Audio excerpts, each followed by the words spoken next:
everybody, welcome back to another video. Hope everybody's doing well. I wanted to start this video off by telling a quick story, and I believe that the Lord spoke to me during the time that it had happened, and I thought it was kind of a really interesting thing that took place. So the story begins at Walmart.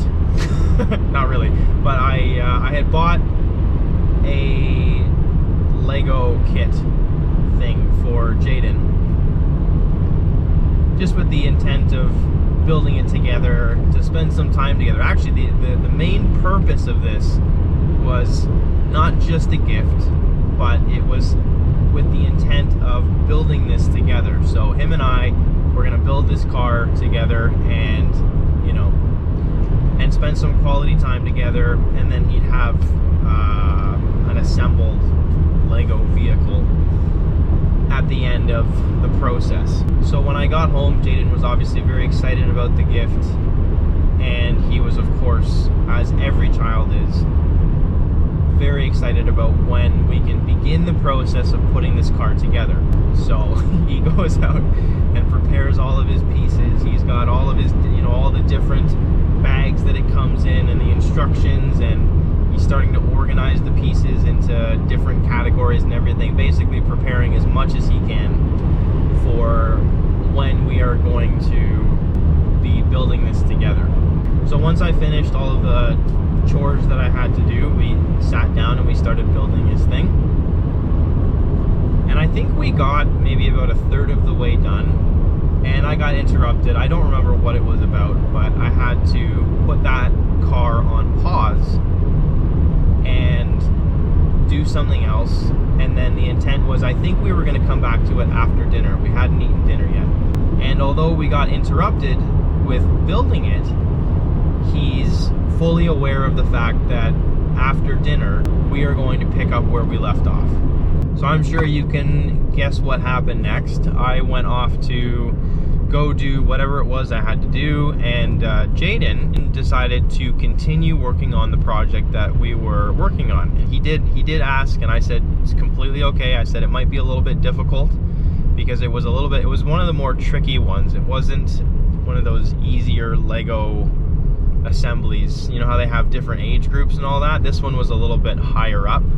So I let him know that it was going to be a little bit of a complex build, and that if he wants to try it himself, he can go ahead, but it might be a little challenging. And if he's okay to wait, we can pick up where we left off after dinner. So he's clearly very excited about getting this car done, and as I'm going off doing whatever it was I needed to do, he continues to build this car. And by the time dinner rolled around, he had completed a couple other pages of this thing. And when I went back to look at it, there were a handful of mistakes that had been made on the car. So to correct that, you have to obviously take everything apart, take out all the incorrect steps that had been put on there. All of that had to come off. Then it had to be redone, and the proper pieces needed to be put in the proper spots. So it wasn't that big of a deal. It took us a few minutes. We were able to fix everything up, put the car together, etc., etc. Everyone's happy. Jaden's got a cool little car that we built together, and all worked out well. But in that moment, though, it really started to get me thinking about how much looking at myself, how many times in the past have I relied on my own strength and not waited on God and what He was going to do in my life, and tried to do things and force things myself. I think that we've all been there. I think that we all, to a degree, still wrestle with being there on a daily, weekly, monthly basis. And I think it was a really good reminder to put things into perspective about how God sees things as we go through these types of moments where we're waiting for something, or we are potentially expecting something, we're praying for something, and believing that God is going to change the circumstances that we're in.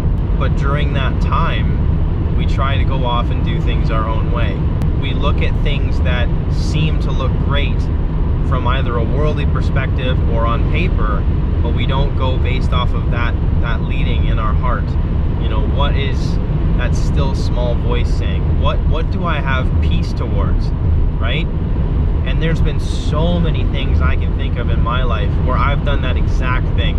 I'll make a decision that seems to look great on paper, that seems to look great from maybe a financial perspective, it seems to look great in every sense. But in those circumstances, I didn't pray about it. I didn't go based off the leading of my heart, based off of what I felt peace about and what I believed that the Lord was directing me to do. And 9 times out of 10, that situation just does not go over well. How much will that actually kind of set us back, right? How much will we try to build on His foundation, and then He will have to remove those steps that we tried to put and force on there, for Him then to remove those things and then start building back on, versus if we had just waited on Him or have been led by His voice and have prayerfully considered these decisions, we would have actually been ahead had we just waited on His leading. So it was a great reminder to prayerfully consider the things that we're doing, prayerfully consider the decisions that we make about basically everything. Holy Spirit is with us all the time. However, it's up to us to listen, and it's up to us to consider what He is saying and build that into the decisions that we make and the things that we do. I thought it was a great lesson and a great reminder, and I hope it encouraged you guys as well today too. Feel free to let me know if you've ever had these types of situations in the comments below. We'll go from there, but I will see you soon. God bless you.